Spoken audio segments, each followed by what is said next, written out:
Параськины озера на северах слышали все – рыбаки, грибники, ягодники и просто любители-туристы, выезжающие на природу.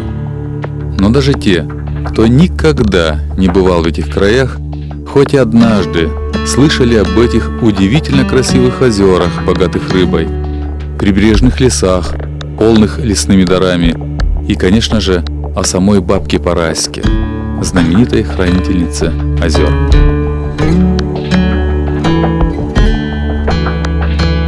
Так начинается рассказ московского писателя Петра Жуликова об озерах и их хранительнице. История о любви, о разлуке и верности. Любое художественное произведение – это вымысел автора. Однако у этого рассказа реальная основа. Но давайте обо всем по порядку. Действительно, удивительное рядом. Рядом с трассой Сыктывкар-Ухта, не доезжая до Северной Жемчужины, всего 60 километров, в Сосновом Бору как будто спряталось от людских глаз множество маленьких, но удивительно красивых озер. В народе их называют Параськиными. Многие слышали о них и даже видели.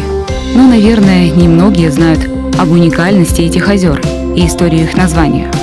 Так кто такая Параська и чем интересны эти озера?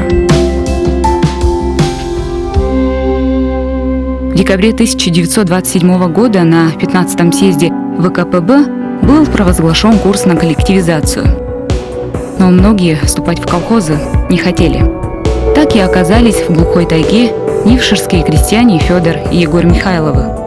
Поставили избы и привезли сюда свои семьи. Недалеко от этого озера, где-то километра 2, в устье ручья Ухарка-Йоль, находилась избушка, изначально первая, куда, в общем-то, приехали Парасковья и Федор. Федор первый приехал, ее поставил, эту избу, а через какое-то время пришла и Парасковья. У них угодья были километра 2. Они же разделили. Егор Михайлов избу здесь поставил в устье Ухтарки, а Парасковья с Федором избу поставили в устье Ухарка-Йоль. Это по Тобысю еще 2 километра. Если эта сторона была у Михайлова Егора, то та сторона реки, в общем-то, принадлежала Михайлову тоже, но только Федору.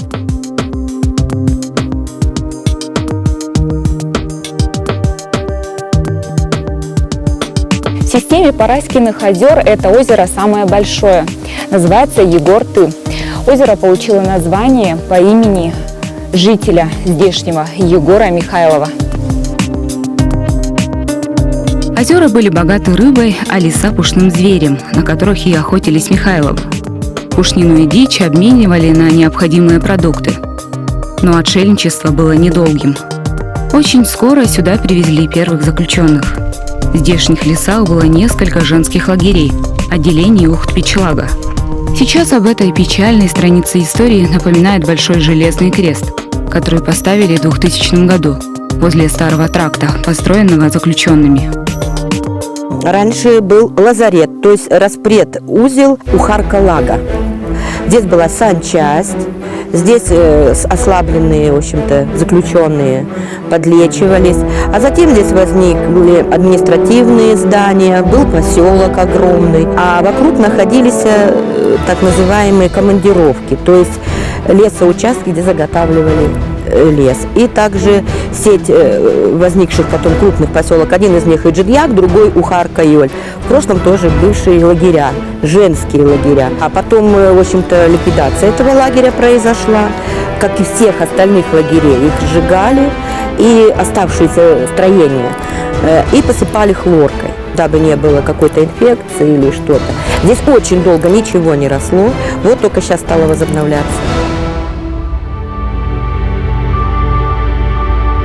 Крест находится между двумя озерами – небольшим безымянным круглым озером с темной водой и озером Кауфмана, названного так по фамилии лагерного врача. Мне про это рассказывал Парасковья. Когда здесь эпидемия была тифа, если я не ошибаюсь, очень большой мор людей был, не знали, просто не справлялись, куда их, морги были переполнены, а так как озеро, его до озера Кауфмана называли котлованом, просто котлован да котлован, потому что форма была такая, в общем-то, у этих озер. Раньше погода была немножко посуровее, до числа 10 июня лед держался на этих озерах. И поэтому вот этих вот людей, трупов, с бирками на ногах, вот, укладывали вот на этот лед, чтобы потом постепенно вывозить и захоронять. Документальных доказательств того, что озеро использовали в качестве морга, нет. А вот останки заключенных в окрестностях находили еще в 70-х годах, когда здесь начали прокладывать газопроводы «Сияние Севера». Но вернемся к нашей героине, Парасковье. В 1941 году началась Великая Отечественная война. Федора и Егора Михайловых призвали на фронт. Егор прошел всю войну, дошел до Берлина и вернулся в тайгу с победой. Федор же пропал без вести.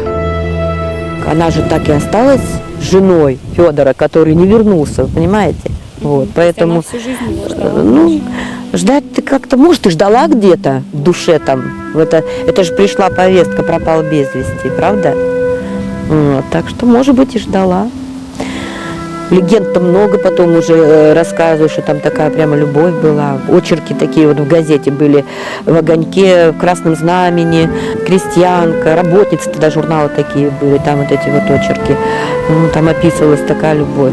У тетки с Федором детей своих не было, но когда у Парасковьи брата расстреляли, она поехала в деревню и забрала последних младших своих племянников. Это вот мою маму, Матриону Александровну, и Николая Александровича. Маме тогда на тот момент было 9 лет, а Коленьке было 4 года. И она вот их воспитывала.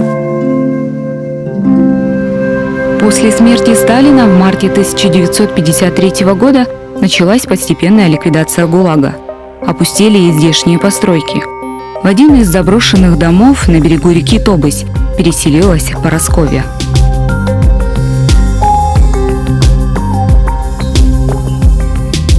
До этого там была ветлечебница, потому что заготовка и вывозка лесов была лошадьми, а при лошадях были врачи, ветврачи. Вот. Их лечили, избавляли их от паразитов. А когда они съехали, тетка стала жить. Она стала смотрителем моста. Она уже тогда только для себя охотилась. Уже промысловой охотой не занималась. Вот. Завела хозяйство, курочки у нее были, козочки. И вот там шла.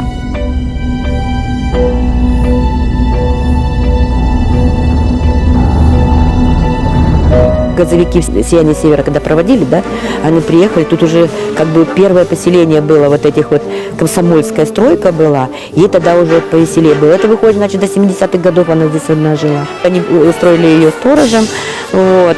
Она показывала трассу, где удобнее нефтепровод провести. Хотели вообще вот тут где-то рядом.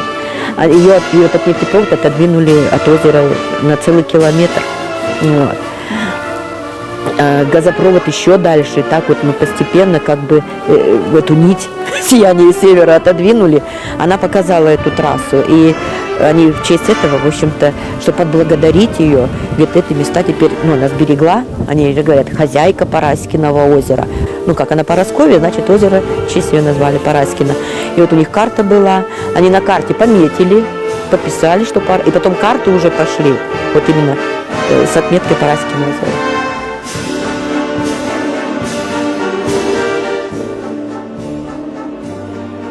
А здесь вот раньше был этот поселок Лазарет. А тут был деревянный мост большой, красивый.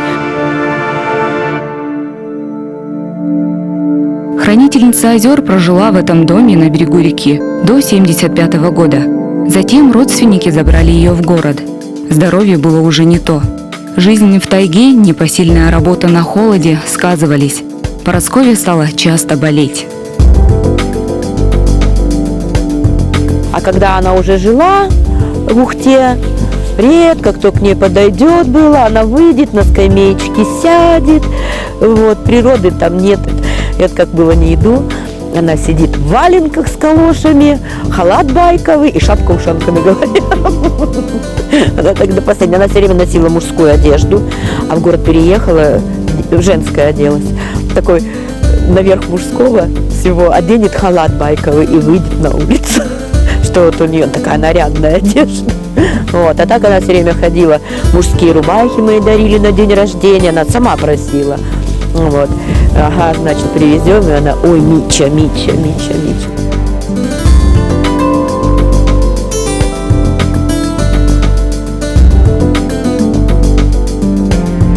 В городе Поросковья прожила всего год, заболела и умерла. Вот такая неожиданная история этого удивительного уголка нашей республики.